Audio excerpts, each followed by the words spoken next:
ഐശ്വര്യ നമസ്കാരം. വിഷു നമസ്കാരം. നമസ്കാരമുണ്ട്. എന്ത് പറ്റി? ഇത് കല്യാണം പിന്നെയും വല്ലതും കഴിച്ചതാണോ? കഴിച്ചതോ? എന്താ ഈ മാലയൊക്കെ?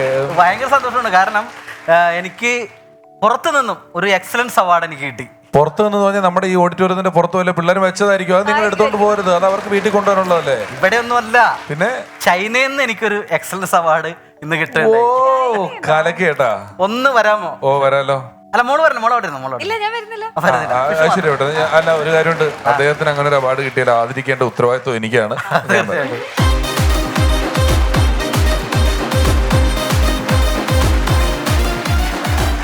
ശ്രീ കേശവ മാമൻ, അദ്ദേഹം നമ്മളോടൊപ്പം ഒരുപാട് എപ്പിസോഡുകളിലുണ്ടായിരുന്നു.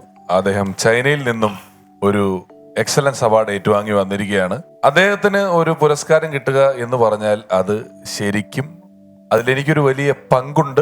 അത് എനിക്കും കൂടി ഉള്ളതാണ്. അതിന്റെ പങ്ക് നിങ്ങൾക്ക് നിഷേധിക്കാൻ പറ്റില്ല. ഞാൻ കേശവ മാമനെ ഈ അവസരത്തിൽ ഒന്ന് അനുമോദിക്കുന്നു. അല്ല, കെട്ടിപ്പിടിച്ചോട്ടെ. അല്ല, ഞാൻ ഇത്രയും നാളെ ഈ വേദിയിൽ ഇരുന്നിട്ട് എന്തോരം പിള്ളേർക്കൊക്കെ നിങ്ങൾ ഇവിടെ അവാർഡ് കൊടുത്ത്, എക്സലൻസ് അവാർഡ്. ഒരു അവാർഡ് എനിക്ക് വന്നു ഇത്രയും പ്രായമുള്ള. അല്ല, ഞാനൊന്ന് ആദ്യം അനുമോദിക്കട്ടെ. അത് അങ്ങനെ പറയല്ലേ. അത് വിട്. എനിക്ക് പറ്റിയത് പറ്റി. ഉറപ്പായിട്ടും അംഗീകാരങ്ങൾ അംഗീകരിക്കപ്പെടുന്നത് തന്നെ കേട്ടോ. ഗംഭീരമായി. അത് കിട്ടിയതിൽ എനിക്ക് വളരെ സന്തോഷമുണ്ട്. മാത്രമല്ല, ഇത് എങ്ങനെയാണ് ചൈനയിൽ നിന്ന് വരുന്നത്? അല്ല, അത് സംഭവം എന്ന് വെച്ചാല് നിങ്ങൾ അറിഞ്ഞു കാണുമെന്ന് എനിക്കറിയില്ല. തെലുങ്കില് എന്റെ ഈ ക്രൂരങ്കാക്കട പാട്ടുണ്ടല്ലോ, മാനത്ത് പറക്കണ കാക്കട, ഞാൻ തെലുങ്ക് വെർഷനിൽ ഒരു സംഭവം ചെയ്തായിരുന്നു തെലുങ്കില്, യൂട്യൂബിലിട്ട്. അത് ഭയങ്കര വൈറലായിട്ട് ഇത് ചൈനയിലെത്തി. അല്ല, തെലുങ്കുണ്ടോ? അത് തെലുങ്കുണ്ട്. അയ്യോ, ഞങ്ങളാരും കേട്ടിട്ടില്ലോ. യൂട്യൂബ് നോക്കാറില്ലേ? യൂട്യൂബ് നോക്കാറുണ്ട്. നിങ്ങളുടെ പരിപാടി നോക്കാറില്ല. തെലുങ്ക് ഉണ്ട്. തെലുങ്ക് ഇറക്കിയിട്ടുണ്ടായിരുന്നു. മാനത്ത് പറക്കലു കാക്കനെ പിടിച്ചലു തിരിച്ചിട്ട് മറിച്ചില് കൊത്തണ കാക്കുലു ക്രൂരൻ കാക്കുലു കൂടവിലു. ഇതാണ് ഈ യൂട്യൂബ്. സാധനം ചൈനയിലെ ഒരു കേട്ടിട്ട് ചൈനീസ് വെർഷൻ ഇറക്കണമെന്നും പറഞ്ഞ് സംഭവം പറഞ്ഞു എന്നൊക്കെ. വേണമെങ്കിൽ ഇതിന്റെ ചൈനീസ് വെർഷൻ ഞാൻ വേണമെങ്കിൽ നിങ്ങളുടെ മുമ്പിൽ പാടണമെന്നില്ല. അയ്യോ, അല്ലെങ്കിൽ തന്നെ ഇതിന്റെ കുറെ വെർഷൻ നമ്മൾ കുറെ എപ്പിസോഡുകളായിട്ട് കേൾക്കുന്നുണ്ട്. ന്യൂ ഇയർ ആയതുകൊണ്ട് ഒരു തെലുങ്ക് ഇവിടെ കേൾക്കാൻ പറ്റി. ചൈന ഞങ്ങൾക്ക് ഊഹിക്കാം. അല്ല, ഞാനിത് ഒളിച്ചു വെച്ചേക്കരുത്. എങ്ങനെ കിട്ടും എന്നുള്ളത് ഞങ്ങൾക്ക് ഊഹിക്കാം. ഒളിച്ചു വെക്കണ്ട. ചൈനയുടെ വേണ്ട. എങ്കിലും ഈ സമ്മാനം കിട്ടിയതിൽ ഞങ്ങൾ അനുമോദിക്കുന്നു. ഓക്കെ. ഒറ്റ മിനിറ്റ്.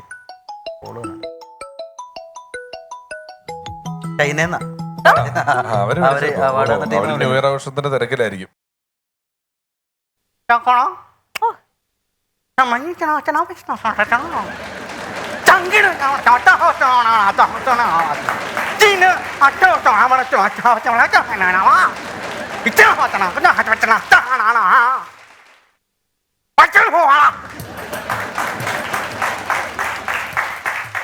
എന്നാ പറ്റിയ ഒരു ചതി പറ്റി വിഷാരടി.